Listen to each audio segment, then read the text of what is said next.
ဘူးလေးလားအိမ်လေးလား မိမအတွက်ဖြစ်ရင်လည်းဖြစ်မယ်ကိုအတွက်ဖြစ်ရင်လည်းဖြစ်မယ်ရင်မွေးလေးယူမလားကိုဝင်သားလက်ဆောင်ယူမလား ရေမိုးလေးပဲလား ရင်မွေးလေးပဲကျွန်တော်တို့ជីជីရင်မွေးဆိုင်ကိုသိလာဗျာជីជីရင်မွေးဆိုင် ဒီပြမနာပါလား ဟုတ်ကဲ့ကျွန်တော်မှာကြီးအခုနောက်တဲ့ဆိုင်ထုတ်ဝင်လာရကွာ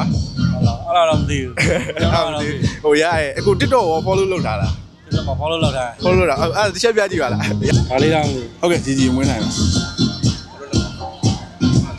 လောက်ချုံမိသွားပြီ อ๋อโอเคအခု follow လုပ်တယ်ဆိုရင်ကျွန်တော်ကဗာလဲဆိုတော့မဘိုးပေးပါ follow လုပ်လဲလုပ်ထားတယ်ကျွန်တော်တို့ဒီမဲ့အခုနဲ့ view ရတဲ့မှာပါတယ်ဆိုရင်မဘိုးရဲ့ရင်မွေးလက်ဆောင်ပေးအခုရရင်မဘိုးယူခြင်းရင်မွေးလို့ခြင်းလဲရတယ်ရင်မွေးက sample လေးလက်ဆောင်ပေးရ follow လုပ်မှာလားကို ဒါလုံးလိုက်မယ်လေ โอเค follow လုပ်မယ်